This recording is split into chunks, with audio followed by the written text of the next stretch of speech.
आप लोग अपना देख लीजिए। एक तो है कि ये कि आप आंदोलन कीजिए और दूसरा है कि कानून के शरण में जाइए।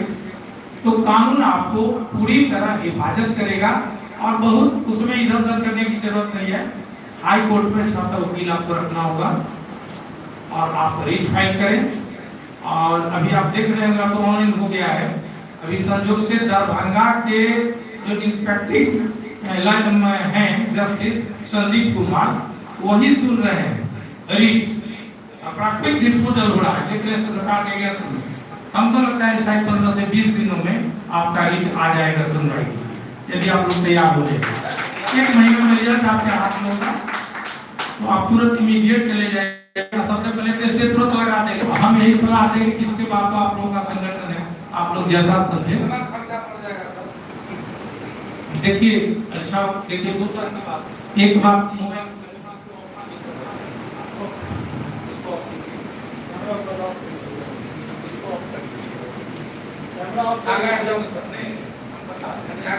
एक तो है कि सीनियर आप लॉयर हैं, इसका कीमत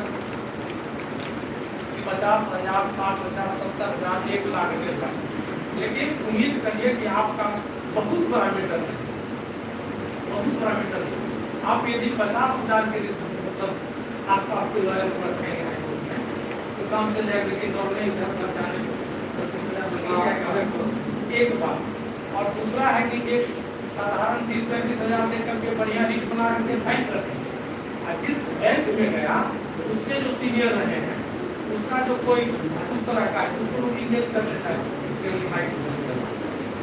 तो बात करते हैं करते रखते हैं कैसा काम जो काम आप कर सकते हैं बहुत क्विक हो जाएगा। ये भी करते रहे, ये संगठन करें उसके लिए मत। अब यही बात उसमें जब 15 दिन के आप जानकार है, आपको लगता है कि इसमें हम लोग का जो राइट का हनन हुआ है। हम कहते हैं कि कोई कानून को बताएंगे कि कहाँ रोकने का है कि आप नहीं बना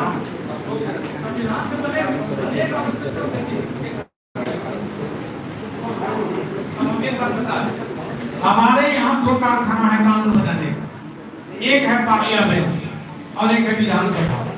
ये दोनों कानून के कारखाने में कानून बनता है जो लागू किया जाता है। अभी तक मुझे नहीं लगता है ऐसा कि उस कारखाने से कोई ऐसा कानून निकला हो कि आप अपना कोचिंग नहीं चलावे। ऐसा नहीं है, कानून नहीं। उस कारखाने से तो कम से कम नहीं। प्रोडक्ट कहाँ में कैसे पाठ रखना है वही बताएगा। ठीक है, धन्यवाद। बहुत बहुत आभार आपने माहौल को हल्का किया है। उम्मीद करते हैं सभी लोग आशा भरी नजरों से देख पा रहे होंगे। अब हमारे पास जो आगे सूची है मैं बताऊं।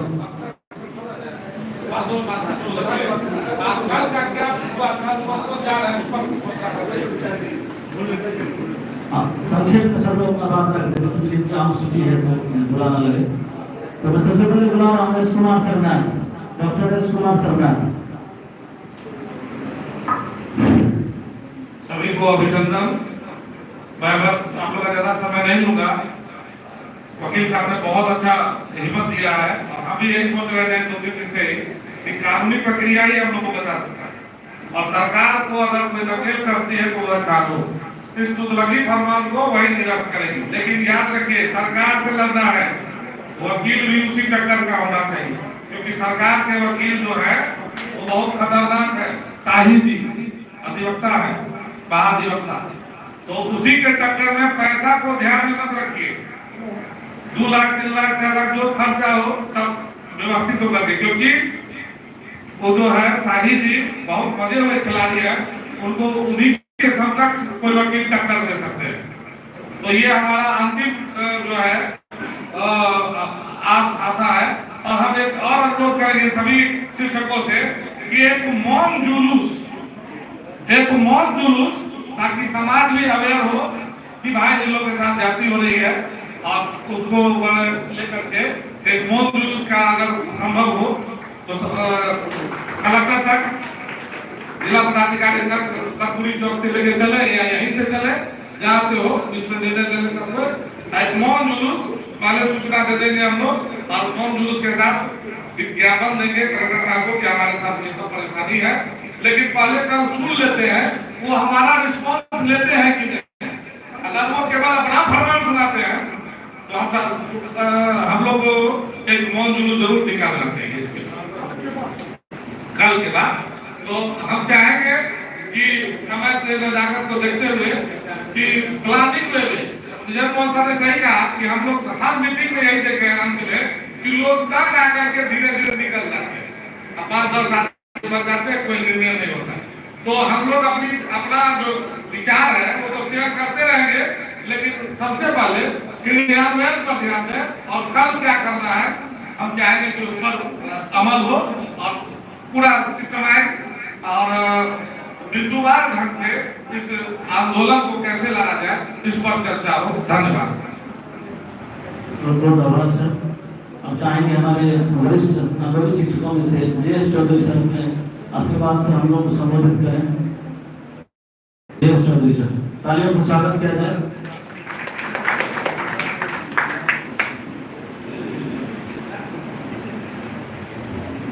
सभागार में उपस्थित शिक्षक बंधुगण,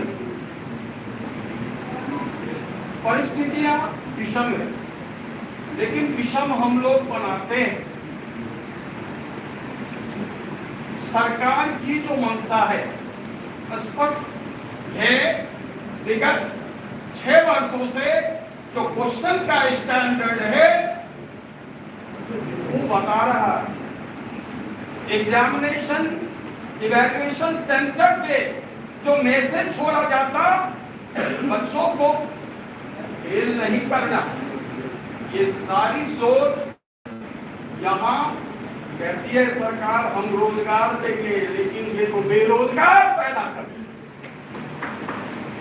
लेकिन हम लोग शिक्षक हैं, कानून के परिधि में रह के कोई डिसीजन ले यह आवश्यक है।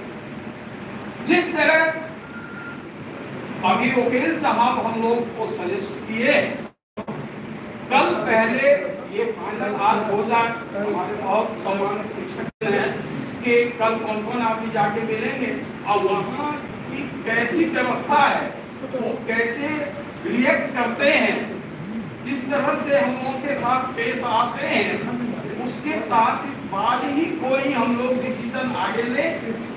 लेकिन ये कानून वाली जो बात है, न्यायालय में जाने की बात जो है, इस पे अमल करें। और हमेशा मैं निवेदन कड़वट निवेदन करूंगा कि शिक्षक हैं, शिक्षक के मर्यादा के अनुकूल ही हम स्टेप लें। बिहार सरकार की मांग किस स्कूल में टीचर हैं, किस कॉलेज में टीचर हैं कि एक साथ सभी बढ़ चलेंगे। मैं भी कॉलेज से जुड़ा हुआ, भले ही एफिलिएटेड, लेकिन कहाँ है? बच्चे जाएंगे, होकर खाएंगे। मैं आपको कह देता, ये के पाठक की सरकार को नीचा दिखाएंगे, समाज में इतनी भर्त्सना होगी, बच्चे करेंगे सिर्फ 2 महीना 6 महीना। अब देखते कहां से टीचर किस तरह की देखिए, सिर्फ साइंस में जाकर देखिए क्या जो टीचर है कौन विभाग में। हम लोग के समय में क्लास चलता था, एक 11 शिक्षक, 12 शिक्षक। आज कुमार जी है बोले क्या जो शिक्षक है नेक्स्ट में एक साथ अगर ऑनर्स का क्लास होगा, 11th का होगा, 12th का होगा, कहां से होगा? गलत तो हो ही रहा है। लेकिन हम लोग अगर गलत रास्ते पे जाके लड़ जाएंगे तो ये बेहतर नहीं होगा। कानून की परिवर्तन और इच्छा करते हुए हार्दिक प्रणाम। अनुजों को प्यार। सबसे बड़ी बात आज ये प्रसन्नता की बात कर रही है कि आज हम एक जिला के नहीं बल्कि एक से अधिक जिला के लोग यहाँ बैठे हुए हैं। ऐसा पहली बार हमको देखने को मिला। संगठन अगर ऐसा हो, क्योंकि दरभंगा जिला की बात तो छोड़ ही दिया जाए, अभी कल्याणपुर के सिस्टम हो जाते, इसका मतलब समस्तीपुर से भी आए। संगठन ऐसा होना चाहिए। इससे पहले हम ये देखते थे परिवर्तन होता था क्या कि हम नगर के शिक्षक भी बैठ करके आपस में कुछ ले लेते थे, ऐसा नहीं था। इसीलिए हम लोग फलीभूत नहीं हो पाते थे। संगठन कोई भी होता है तो पंचायत स्तर से होता है, प्रखंड स्तर से होता है, जिला स्तर से होता है, प्रमंडल स्तर से होता है, तब राज्य स्तर पर जाता है, तब देश पर जाता है। यह संगठन आज लग रहा है कि वास्तव में आज जो प्रयास हुआ है हम लोगों का, वह असल में प्रयास हुआ है शिक्षक के एक होने का। सबसे बड़ी प्रसन्नता की बात हमको ये लग रही है। अब मैं ज्यादा समय नहीं लूंगा, समस्या और समाधान। माननीय जयेश चौधरी साहब एक बात बिल्कुल स्पष्ट कर दिया है कि हम लोग शिक्षक के नाते वर्ग में जिस छात्र को आकलन करते हैं कि उसको 40%, 50% अंक आना चाहिए, जब रिजल्ट आता है तो वह हम लोग कह देते हैं मुसाफा के तुम पढ़ते नहीं हो, 40-50% से ज्यादा नहीं आए। लेकिन जब वो मार्कशीट लेकर आता है तो 90% लेकर आता है। सोच का विषय है। तो सरकार चाहती नहीं है कि शिक्षक शिक्षित करे समाज को और केवल बेरोजगारों की फौज बना रही है। अब उसने कुछ संदर्भ में भी आज पूछा जाए, जो पदाधिकारी जो फरमान जारी किए हैं IAS हैं, अगर उनके हृदय पर हाथ रख के कहा कि पूछा जाए कि क्या आप स्कूल कॉलेज के बल पर में IAS बन गए, अगर सच्ची बात वो बोलेंगे, झूठ नहीं बोलेंगे, चुप रहना पड़ेगा, इनकार करना मुश्किल हो जाएगा। कहीं न कहीं से भले ही कहीं न कहीं से वे बाहरी सहायता जरूर लिए, उनके बाल बच्चे क्या कर रहे हैं। तब रही बात ये तो समस्या है। रही बात ये कि समय सीमा जो दिया गया, कोविड के बाद ऐसा हुआ कि हम लोग जो भी थे सब अपने अपने स्तर में नीचे आए हैं। जिनकी जो क्षमता थी वो सब अपने स्तर से नीचे आए, इसमें कोई संदेह नहीं। हाँ, किसी को ज्यादा किसी को कम, उसमें भी यह फरमान लागू हो जाना यह तो और हो गया सीधे सीधी कि हम या हमारे आश्रित जो भी बच्चे हैं वह सारे के सारे बेरोजगारी झेले, भुखमरी के शिकार बने। राठौर सर ने ठीक कहा, जब लोहा गर्म होता है तब चोट किया जाता है। ऐसा नहीं है कि हम लोग बैठे हुए थे, बल्कि क्या क्या हो रहा है एक एक स्तर पर उसकी बड़ी बारीकी से इसको देख रहे थे। और जब बारीकी से देखे, अब जैसे कल का कदम है, आज मैंने हमको जो फोन आया, संयोग से मैं कुछ बात बढ़ाना चाहा हूँ, ये मैं अभी आज की बात कर रहा हूँ। लगभग हम देख रहे थे कि 6 मिनट में उनसे बात किया, जिला पदाधिकारी के कार्यालय के कोई थे। हम ये पूछे उनसे कि सर हम लोगों के वो बुलाने का उद्देश्य क्या। उन्होंने कहा कि बुलाने का उद्देश्य तो आपको पता चल ही गया होगा कि आप लोगों के टाइम टेबल को निर्धारित किया गया है, उसी की सूचना देना। अब उस संदर्भ में हम लोग कोई सवाल जवाब करेंगे तो औचित्य होगा कि नहीं होगा। उन्होंने कहा देखिए कि यह सवाल जवाब जिलाधिकारी से कितना ही करवाएंगे आपको कि सरकार का निर्णय है, इसमें जिला स्तर का कोई निर्णय ही नहीं। क्योंकि जिला स्तर का निर्णय नहीं है, इसीलिए हम आपकी बात कुछ करना है तो कहिए, और मैं उसको ज्ञापन के रूप में दीजिएगा तो मैं आगे पहुंचाने की कोशिश करूंगा। अब कोशिश क्या करेंगे, ऐसे पदाधिकारी जो सरफिरा पदाधिकारी हैं उन तक यह बात जाएगी कि नहीं जाएगी, यह भी संकोच होगा आज के हमारे स्थानीय पदाधिकारी को, इस बात को हम आगे बढ़ावे कि नहीं बढ़ावे, इसमें वे संकोच करेंगे। अब रही बात नहीं पहुंचाएंगे, जहां तक मेरा विश्वास है वे हमारी बात को आगे पहुंचाएंगे ही नहीं, क्योंकि वे भी डरते हैं। सब वही सोशल मीडिया के माध्यम से जान चुके हैं कि उनके जो कनिष्ठ पदाधिकारी है उनको वे गाली से बात करते हैं। कौन जाता है उससे मुंह लगाने के लिए, ये समस्या है। समाधान की बात तो हम लोग ऐसे वर्ग से आते हैं जो कभी भी डिस्ट्रक्टिव प्रोटेस्ट नहीं कर सकते। जब भी करेंगे तो कंस्ट्रक्टिव प्रोटेस्ट करना हो। कंस्ट्रक्टिव प्रोटेस्ट में सबसे बड़ा प्रोटेस्ट संवैधानिक अधिकार।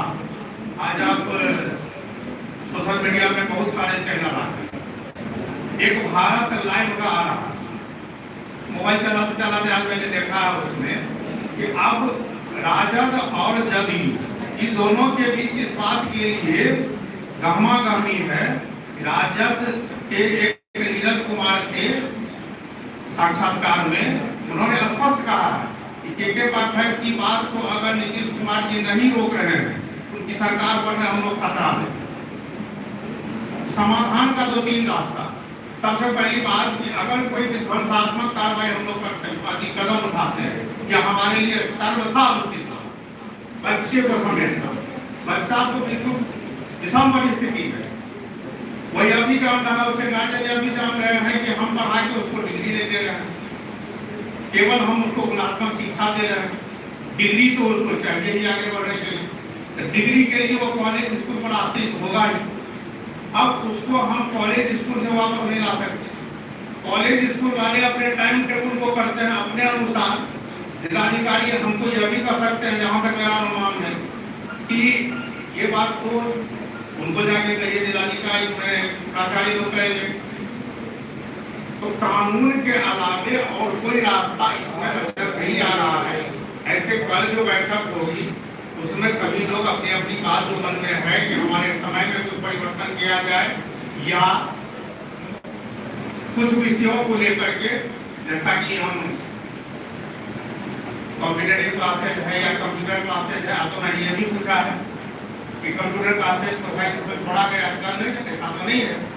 कंप्यूटर क्लासेज को देखो, किसी क्लासेज को नहीं छोड़ा गया है, जहाँ बोर्ड लगी है कोचिंग सेंटर का, चाहे वो कुछ भी पढ़ाते हो उसको छोड़ा नहीं गया। लाइब्रेरी पर रखा गया, लाइब्रेरी में जो बच्चे जाकर के अध्ययन करते हैं अब नहीं रखा गया। चलिए इस पर क्या कम से कम इतना तो है कि समय को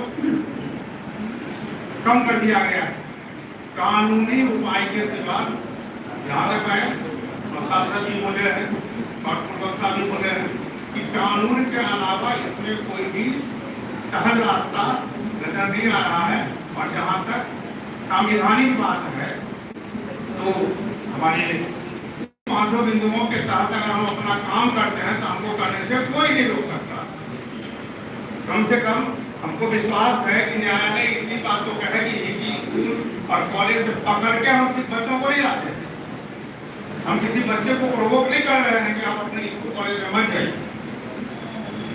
सरकार से वो जरूर पूछेगी आप क्या क्या करना है। इसमें गुणात्मक शिक्षा कहाँ से ला रहे हैं? समय कम है, बहुत सारे वक्ता हैं, तो मैं समझता हूँ कि केवल कानूनी, हाँ एक बात और मैं कहना चाहूंगा, संगठन बहुत जरूरी है।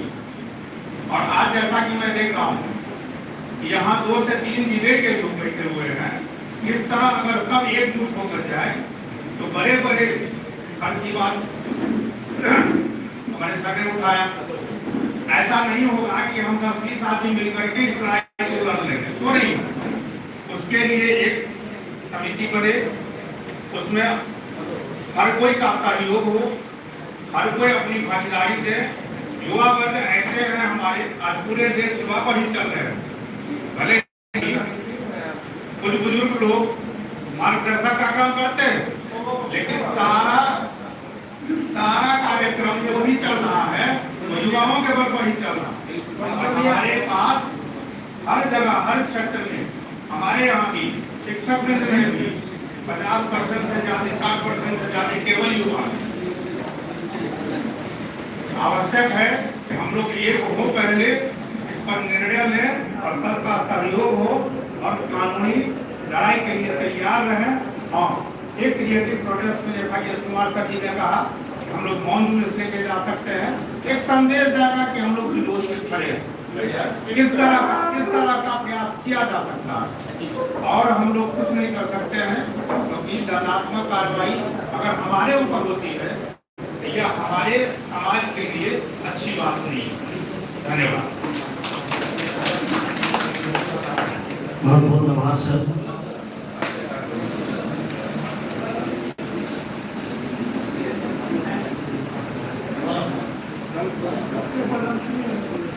सर ने बहुत सारे बातों को रखा, हम आप गंभीरता से सुन रहे होंगे। उसी क्रम में हमको लगता है जो दो बात हम लोगों को जरूर ध्यान देना होगा। एक बात हो रही थी, मैं छोड़ नहीं सकता हूँ कि सरकार का इसमें दूरगामी मांग क्या है, सरकार हमसे क्या चाह रही है। तो सरकार को सबसे पहले ये लगता है कि हम लोग जो है अनऑथराइज सेक्टर के रूप में इसको अदरवाइज नहीं लीजिएगा। उनका 3 मुख्य मांग है। पहला बात यह है कि प्राइवेट कोचिंग जितना भी है खुला होगा तो सबको चाहती कि रजिस्टर्ड कराया जा सके, सबसे बड़ा अंदर का बात है। और उस रजिस्ट्रेशन के बाद आप बहुत जल्द जीएसटी के दायरे में आने वाले हैं। बड़े शहरों में इसके लिए बहुत धूल मचा हुआ है, जयपुर कोटा का भी खबर है। तो आपके लिए सरकार इतना प्रेशर डालना चाहती है कि आप परेशान हो जाइए। पहले कहा जाएगा कि आप रजिस्टर्ड नहीं है तो रजिस्ट्रेशन कराइए, क्योंकि जो लोग आए थे इसमें से कोई भी प्राइवेट दे रहे थे। जयपुर का भी बात है, पटना का भी करना बात, धीरे धीरे बातें खुल के आएगी। तो रजिस्ट्रेशन के लिए किया जाएगा। सरकार के पास राजस्व की बड़ी समस्या आ रही है। और तीसरा बात ये आ रहा है कि सरकारी शिक्षक या जो निजी स्कूल के शिक्षक हैं वो अगर ट्यूशन में भी पढ़ाते हैं तो बच्चा को डायरेक्ट इनडायरेक्टली प्रमोट करते हैं या प्रमोट करते हैं अपने यहाँ कोचिंग पढ़ने आए, तो उनका क्या नाम है, आप एक साथ एक रोजगार करें, क्योंकि हमारे पास रोजगार की कमी है। ये सरकार को अपनी कमी दिखा रही है। और तीसरा पॉइंट उनका ये था कि प्राइवेट कोचिंग जो बंद हो रहा है तो प्राइवेट कोचिंग के बंद होने की जगह पर वो अल्टरनेट अपना ऑप्शन दे रहे हैं। जैसे आप अनुसूचित जाति के लिए, अनुसूचित जनजाति के लिए, ओबीसी के लिए बहुत सारा निजी कोचिंग निकल रहा है। आप पेपर का नोटिस देखते होंगे, कुछ दिनों पहले आया हुआ था कि 2 लाख रुपए प्रति माह प्राइवेट शिक्षकों को दिया जाएगा नीट और आईटी की तैयारी कराने के लिए। क्योंकि नीतीश जी का अब तक ऑलमोस्ट खत्म है, तो जाते जाते ऐसा व्यवस्था ला देना चाहते हैं कि आने वाला जो भी नेता आगे वो सरकार को गाली देता है, सिस्टम को गाली देता है। ये हिडन बात है, अभी तक नजर में नहीं है, वो आपको दिखेगा 2-3 महीने जब दिखेगा। और मेरा एक दो बात जैसे इसमें मैं साथ साथ जोड़ रहा हूँ कि डीएम महोदय निश्चित रूप से हमारा पत्र आगे नहीं ले जाने वाले हैं, क्योंकि हम लोग ऐसा नहीं कर सकते कि कोई खुला पत्र लिखा जाए शिक्षा सचिव के नाम से, मुख्यमंत्री के नाम से, और उस पत्र के साथ बहुत सारा एडमिशन हो, लोगों का साइन हो, और हम लोग डाक के माध्यम से, रजिस्टर्ड डाक के माध्यम से भेजें। ईमेल पर रजिस्टर्ड ईमेल से बार-बार उसको कॉपी करके भेजें, और उसको अगर हो सके तो किसी पेपर में प्रिंट करवाएगा उसकी ठीक हो। जो हम सरकार के नाम से खुला पत्र दे रहे हैं वो डीएम साहब नहीं भेजने जा रहे, उसके लिए समझ लीजिए। उसको अगर पेपर में खुला पत्र दे दिया जाए और वकील महोदय का जो विस्तृत रूप से सलाह था उसमें हम लोग मौलिक अधिकारों का उल्लंघन हो रहा है, उसके खिलाफ वकील की सलाह से हम लोग कैसे लड़ सकते हैं। और ये भी हम लोग दलील करके मीटिंग में रख सकते हैं कि अगर हमेशा कॉलेज में यूनिवर्सिटी का एग्जाम होते रहता है, एसएससी बीपीएससी का एग्जाम होते रहता है, फिर बच्चों का क्लास कब चलेगा। और अगर आप 9 से 4 ही हमको सीमित कर रहे हैं, बिल्कुल 9 से पहले या 4 बजे के बाद आपको एक्टिविटी में बच्चे को शामिल नहीं कीजिए, तभी हम लोग क्लास चला पाएंगे, कम से कम उसी दायरे में ही।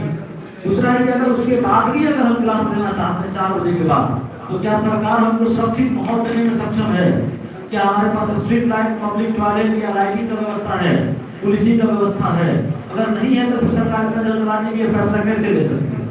स्ट्रीट लाइट ठीक करे, पुलिसिंग ठीक करे, कि हम आपको मांग रखनी चाहिए, कम से कम इस बहाने ही सही, या तो आप स्टे लगाइए, 6 महीने का समय लीजिए, पहले आप अपने कामों में सुधार कीजिए, फिर हम लोगों को ये सलाह या आदेश ठोक सकते हैं। अगला मेरे मुताबिक था कि कहीं भी रोजगार के लिए बात किया जा रहा है, उसी की तरफ ये स्वरोजगार आता है। स्वरोजगार या स्टार्टअप की तो खूब आजादी, कहीं भी आप स्वरोजगार के लिए रोक नहीं सकते किसी को। इसके लिए आखिर कौन सा अधिकार है कि हम लोग को रोका जा रहा है? अगला है कि अगर बिना तैयारी का कोई प्रावधान आप ले आते हैं रातों, जैसे कहा गया कि सरकारी स्कूल के शिक्षक किसी भी गैर शैक्षणिक कार्यों में भाग नहीं लेते, उसी रात आप लोग देखे होंगे तो जनगणना का प्रमाण आया, कहा कि सिर्फ आप जनगणना में भाग लेंगे। तो हम आपको देखना होगा कि लूप होल इसमें क्या है, उसके लिए बहुत कारगर 15-20 पॉइंट और है, मेरे पास कभी नहीं दे पा रहा हूँ, समय की भी सीमा है। हम लोगों को मिलजुल करके कुछ मूलभूत विचार रखने होंगे जो हमारा मजबूत पॉइंट को बनाता हो। और बच्चों का अगर ऐसा रहा हालात, बच्चों का माइग्रेशन हो जाएगा, सारे बच्चे ऊपर बोर्ड से पढ़ेंगे, दिल्ली पटना कोटा शिफ्ट कर जाएंगे, फिर तो यहाँ के बच्चे भी माइग्रेट करेंगे, यहाँ का मेधा माइग्रेट करेगा, टीचर भी माइग्रेट कर जाएंगे। फिर जो आप जीएसटी या जीडीपी के बारे में सोच रहे हैं वो सारा और खेल खराब होने जा रहा है। ये भी बात सरकार को हमें हिंट में देना चाहिए। अगर यहाँ कोचिंग ही नहीं रहेगा तो आप किससे जीएसटी लीजिएगा? कोचिंग ही बंद हो जाएगा तो आप जीएसटी लीजिएगा किससे? ये भी देखना पड़ेगा। और मुझे लगता है कि ऑनलाइन कोचिंग को बढ़ावा देने के क्रम में हम आपको जो रोका जा रहा है, जो रोका जाएगा, उसका दूरगामी प्रभाव यही, उसमें भी बड़े बड़े जो प्लेटफॉर्म के नेता है वो लोग का प्राइवेट शेयरिंग, बड़ा बिजनेस सेक्टर आपको पता होगा डूब है, बायजूस वगैरह का शेयर भी बहुत कम चला गया। ऐसे बड़े बड़े इंस्टीट्यूट आपको बाजार में भले बड़े दिखते हो, इन लोगों का 10,000 करोड़ का लोन, बायजूस अमेरिका के वॉलमार्ट से लोन लेकर आपको चुकाने में सक्षम नहीं है। थोड़ा सा जर्नल स्टडी करके इकोनॉमिक्स का सब दिखाता है, हिंदी पेपर में कुछ नहीं मिलने वाला है, इसको भाई मारपीट बलात्कार का खबर रहता है। तो थोड़ा सा मेहनत कीजिएगा तो वो आपको दिखेगा। खैर ये तो मेरा अपना निजी विचार है, जैसा लोगों को आगे चला जाएगा आगे मैं वक्ता के रूप में चाहूंगा कि ओपी राय सर अपने विचारों से हम लोगों को संबोधित करेंगे। उसके बाद पुनः मैं बुलाना चाहूंगा नशाद सर को। नमस्कार सर।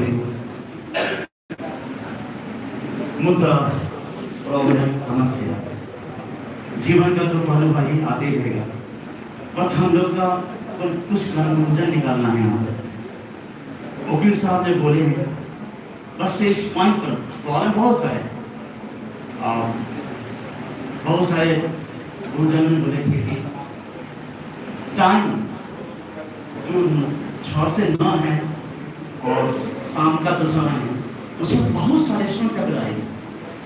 हमको भी उसी समय पढ़ाना, दूसरे को दूसरी समय पढ़ाना, तीसरे को किसी समय पढ़ाना, how to possible,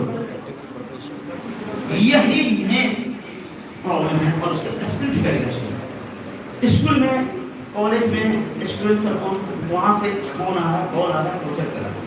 Darbhanga education system, private education system dismissed. Problem ये है, ये प्रॉब्लम नहीं है, आप लोग जान ले, प्रॉब्लम कुछ अलग है। सभी यहाँ स्टूडेंट कहाँ का रूरल एरिया, कुछ ही स्टूडेंट को दरभंगा में एडमिशन होगा जो दरभंगा में रहेंगे, बाकी सब स्प्लिट। पेट पर सवाल है यहाँ पर, ये मुद्दा है। स्टूडेंट आगे नहीं करे, किसको पढ़ाएंगे हम? हाँ, टाइम सफिशिएंट है, 6 घंटा बोले काफी है। मैं एक क्लास में 30 स्टूडेंट हटा देता हूँ, इधर बैठा उधर बैठा, लेकिन उससे नहीं टकराएगा टाइम। मेरे यहाँ भी वही टाइम, दूसरे वहाँ भी यही टाइम, सब नक्श भारी हो जाएगा। ये तो कुछ रहेगा तब, कुछ स्टूडेंट बचेगा 100 ना, बाकी सब तो गोल। आधा भाग जो है, आधा स्टूडेंट दरभंगा से सिल्फ कर चुका है, स्प्लिट कर चुका है।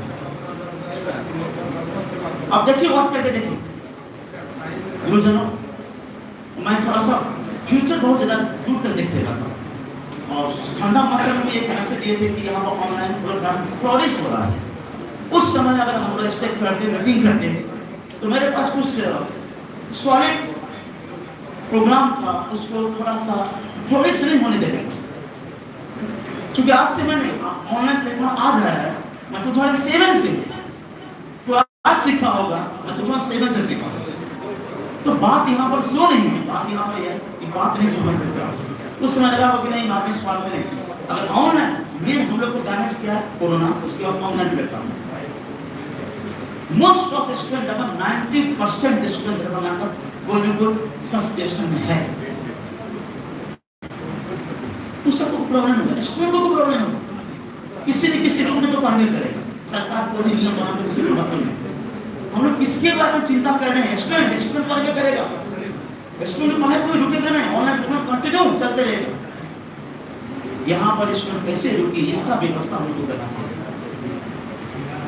लेकिन रुक नहीं पाएगा स्टूडेंट। वो तो कॉलेज स्कूल परेशान करके कहते, नाम कर देंगे, नाम कर देंगे। वसरम ने जो बोला है कि जो मैसेज, जो गलत रूमर मैसेज जो पेपर में देता है, ये इतना कॉलेज से एडमिशन काट दिया, तो उसको थोड़ा सा ब्लॉक करना पड़ेगा और सच्चाई के ताक़ीद में जाना पड़ेगा। जो सही है इंफॉर्मेशन उसको प्रोवाइड करना पड़ेगा, समाज में, सोसाइटी में, तब चलेगा। लेकिन अवसर जाना पड़ेगा, स्कूल रहेगा तब ना पढ़ाओगे। कितना स्कूल दरबाना था फॉरवर्ड कॉलेज के स्कूल दरबाना, बाकी सब तो रूरल एरिया का, वो तो भाग जाएगा कहीं, किसको पढ़ाएंगे? तो चलिए, तो प्रॉब्लम ये प्रॉब्लम था जो हम आपको नहीं समझ रहे हैं। प्रॉब्लम ये था कि स्टूडेंट लेक्चर पढ़ाएंगे, वो टाइम काफी है, समझते हैं टाइम काफी है, लेकिन प्रॉब्लम है बस जो भी स्टूडेंट बच्चे को उसमें भी टकराएगा सब। अब जो स्टूडेंट जो प्रायोरिटी समझ में आएगा, जो सब्जेक्ट को पढ़ेगा, बाकी को छोड़ देगा। ऐसा भी प्रॉब्लम है गुरुजनों, ये छोटा मोटा प्रॉब्लम नहीं है, प्रॉब्लम यहाँ पर स्टूडेंट नहीं। तो अब सॉल्यूशन क्या है? वकील साहब ने जो बोले उसको हम लोग कॉलेज जाके कितना क्या फी स्ट्रक्चर क्या कैसे है, वो नौकरी को रखा जाए, कहाँ पर क्या किया जाए। I don't have any idea इसके बारे में, बट लाखों रुपये जहाँ पर खर्च होगा, उसको पैसा कौन करेगा, हिस्सा वाली कौन करेगा, कितना पे करेगा कौन, इस पर मुद्दा पर हम लोग को अब चलना चाहिए। बस एकमात्र विकल्प वही है हम लोग को बताने का, कानूनी सहारा और कुछ नहीं। तो हम लोग मौन जुलूस भी करके क्या करोगे रोशन, कुछ नहीं होने वाला, कुछ सुनता ही नहीं। कल जाकर देखना वहां पर कहता हमको जो आदेश है ना, हमको मेरा बात सुनिए, आपकी बात सुनने के लिए। अब क्या कुछ बात बोलोगे तो क्या वहां पर पहुंचा रहे हम लोग? उसके पास एक ही है कानूनी, और कानूनी सलाह के लिए हमको कोई आइडिया नहीं कि कितना कैसे किया, उसके लिए आप लोग को सहयोग करना पड़ेगा और यहाँ से नहीं होगा। और मधुबनी के भी अगर हो सके तो मधुबनी का भी टीम को, टीचर्स को और यहाँ पर सम्मिलित कर सकते हैं, समस्तीपुर का भी सम्मिलित कर सकते हैं। और मुकेश जी आप भी कुछ बोलेंगे, उसके बाद में आपके सबकी बहुत अच्छी ढंग से संभाल ले सबको, सभी ढंग से। बट यहाँ पर कुछ मेरे भाई बंधु हैं और जो अब्सेंट है, दुख लगता है, शायद कल भी मीटिंग थे, परसों भी मीटिंग थे, और मीटिंग में क्या चीज ये पता नहीं हमको, आई डोंट नो। और आना चाहिए था कम से कम प्रॉपर। यहाँ के जो पर्सनल अपने आप को जो रॉयल स्टार मानते हैं, आप कैसे मानते हैं, किस मामले में मानते हैं, तो हमको नहीं मालूम, तो वो सब नहीं है। रोशन ये तो सुना पड़ेगा, तो ये थोड़ा सा दुख लगा हमको कि जो भी यहाँ पर डीपोल में है, आप सर की आप ऐसे निर्माण की बात करिए, आप भी समझते होंगे मोस्टली। तो दुख लगता है कि क्यों इसलिए नहीं आए, सब जानते हुए हम सब भी जानते हैं, लेकिन आना चाहिए था, आना चाहिए था। तो मैं चलिए इस बूथ का हमने जाना है, बात ये हमको ये करना है। हाँ 2 केस तो सच्ची अब कुछ आपको कोई आइडिया नहीं है, दूर हो जाएगा, रोजी रोटी का मामला है, सब देते तो हल करेंगे तो ना अफ्रीका तो यार भाई सब सब सब एक हो जाएगा, चिंता नहीं, जिसको भूख लगेगा अपने सब पहुंचेगा।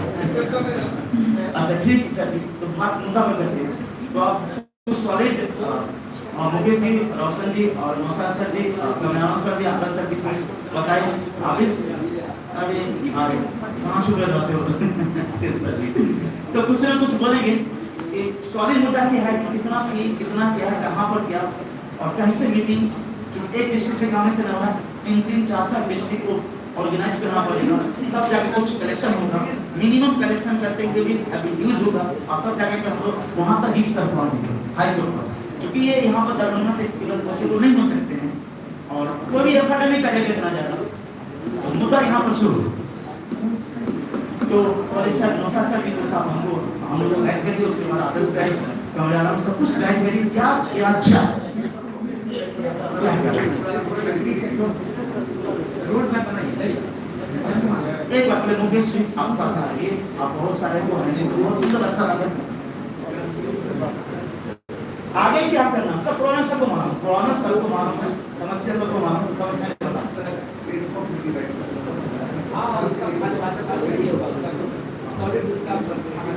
ये चिंता जायज है कि आज हमारे साथ क्यों नहीं है, घबराने की बात नहीं है। संगठन निशान वृक्ष के समान होता है। अगर कुछ साथी हमारे साथ अभी अलग दिख रहे हैं तो आ जाएंगे, हो सकता है उनके मन में कुछ गलत भावना, दुर्भावना आ गई हो, चलिए कुछ तकलीफ हुई हो, क्या तकलीफ हुई, जब तक उनका मन हल्का होगा फिर वो आ जाएंगे हमारे साथ। हमारे अपने ही साथी हैं, जुड़े हुए साथी फिर मिले ही नहीं जरूर, उसके लिए चिंता करने की बात नहीं। कभी कभार गलत प्रभाव, जल्दबाजी में लोग कुछ कदम उठा लेते, बाद में पश्चाताप करना होता है। मूल संगठन हमेशा मूल संगठन ही रहेगा, उसमें आप सभी सीनियर शिक्षकों का सलाह, आशीर्वाद, आदेश और युवाओं का जोश सब साथ में बना रहेगा। तो निश्चित रूप से हम लोग मजबूती से हर एक लड़ाई को लड़ते रहेंगे। अब हमारे बीच मुकेश चौधरी सर उपस्थित हैं, 2-4-5 मिनट और समय बच गया, आपका ज़्यादा समय ले लेंगे, शांति बनाए रखेंगे। और मुकेश चौधरी सर हमारे बीच हैं, जो कि इस संगठन के प्रदेश अध्यक्ष भी हैं, एक रजिस्टर्ड संस्था है। हम लोग प्रयास कर रहे हैं अन्य जिलाओं से भी बातचीत हो रही है, ऐसा नहीं हम लोग सारी बात ग्रुप में नहीं लिख सकते क्योंकि फिर वो दिखावा हो जाएगा। हम लोग प्रयास कर रहे हैं, नियमित प्रयास कर रहे हैं, रोज 15 दिन से मेहनत कर रहे हैं। हम हो, मुकेश सर हो, कमरान सर हो, और 2-4 सब लोग हैं जो लगे हुए हैं। बात ये है कि हम लोग लिख नहीं रहे ग्रुप में, क्योंकि लिखने से कुछ होगा नहीं। हमसे बहुत लोगों ने पूछा क्या कर रहे हैं, बोले कुछ नहीं कर रहे हैं। कल सारा रहे, सभी लोग आ रहे हैं, जुड़ रहे हैं और जुड़ेंगे, ध्यान रखना होगा, साथ चलना होगा। फिलहाल सुनते हैं हम लोग मुकेश सर को। धन्यवाद। सभा में उपस्थित सीनियर्स जिनके मार्गदर्शन में रहकर और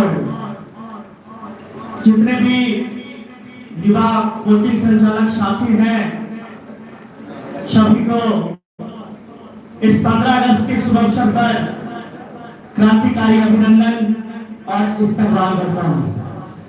साथियों, इसलिए कहा क्रांतिकारी शब्द का बात मैंने इसलिए प्रयोग किया, मुझे ऐसा नहीं बोलना चाहिए शिक्षक होकर के, लेकिन जो अभी वर्तमान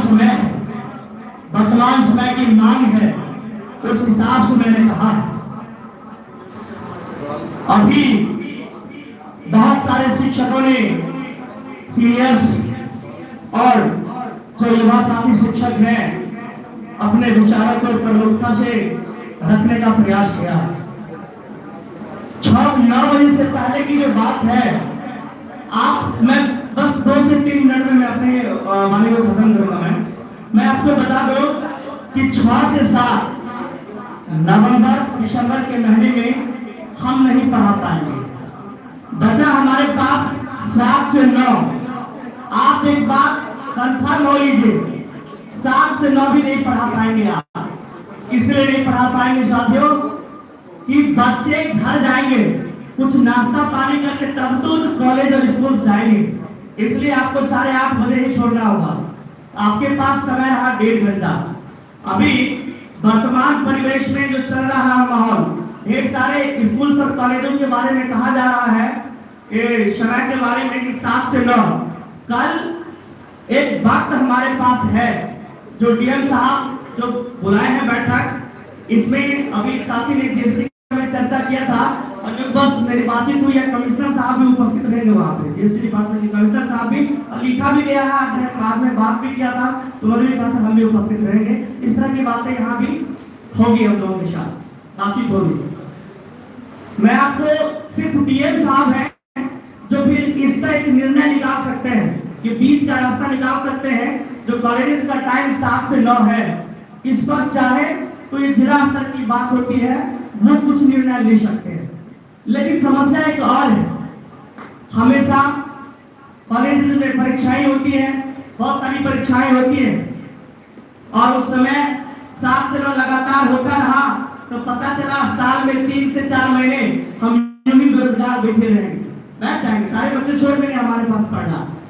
और दूसरी बात, 9 से लेकर 4 के बीच अभी एस कुमार सर थे और या जो भी अपने अपने बातों को रखा है एकदम समुचित ढंग से इन्होंने रखा है, तो वो तो हाईकोर्ट की मामला है, वो हाईकोर्ट जाना ही पड़ेगा। एक बात जान लीजिए, ना ईस्ट ना वेस्ट, और इस समय में हाईकोर्ट इज द बेस्ट, कोई रास्ता नहीं है, हाईकोर्ट जाएंगे आगे। और दूसरी बात, अभी जो के पाठक जी के द्वारा जो तमाम डीएम साहब को निर्देशित किया गया, आदेशित किया गया, मैं आपको बता दूं 4 बजे से लेकर 9 बजे तक, आप 4 बजे से लेकर सिर्फ 5:30 बजे तक ही आप पढ़ा पाएंगे। 6 बजे तक ठंडी का मौसम आने दीजिए, नवंबर दिसंबर जनवरी आने दीजिए, नहीं पढ़ा पाएंगे 6 बजे के बाद। 6 बजे की बात तो दूर है, ठंडी के मौसम में, पूरे कुहासे के मौसम में 5 बजे आप जब छुट्टियां मिलती है बच्चों को, जब दूर दराज बच्चियां जाएगी 3 किलोमीटर 4 किलोमीटर, उसके साथ घटनाएं घटेगी। आपको बहुत साथी इसमें हैं जो यहाँ के बारे में कहा था कि शाम होते ही कुछ लड़के ऐसे होते हैं जो छात्रों से शाम के समय में मोबाइल छीन लेता है, कभी पैसा छीन लेता है, मारता है। हकीकत बात यह है, आपको 9 बजे तक महोदय ने कहा चलाने के लिए, ये सुरक्षा की जिम्मेदारी किसकी होगी? कल के डेट में हमारे साथ घटना है, घट जाए तो उस समय ना के पाठक हमारा साथ देंगे, ना डीएम महोदय साथ देंगे, ना एसएसपी महोदय साथ देंगे। उस समय एक ही आवाज और इंकलाब करने के लिए केवल और केवल हमारा संगठन रहेगा जो हमारा सुरक्षा प्रदान करेगा। लड़ाई लड़ने के लिए बहुत जल्द इस संबंध में भी कल जो बैठक होगी, इस बैठक में प्रमुखता के साथ इस बातों को रखना है कि 9 बजे रात्रि तक जो महोदय का आदेश है, फिर हम लोग जो चलाएंगे, क्या यह पुनः आदेशित करेंगे कि पाठक महोदय बिहार के प्रत्येक जिले को कि वहां के एसएसपी महोदय, जिला पदाधिकारी महोदय या रिक्श लेंगे कोचिंग संचालकों को सिर्फ शहर ही नहीं गांव तक जो दूर सुदूर इलाके में जो कोचिंग चलाते हैं हमारे साथी, उनको दिक्कत नहीं होगी। ये उनको आदेशित करना होगा। ये लंबी लड़ाई नहीं बल्कि छोटी लड़ाई, लंबी लड़ाई है, लेकिन इस बीच में ही मिलकर हो या जैसे हो हम लोग यह भी काम करेंगे कि आदेशित कराने का। हाँ, ये जरूर बात है।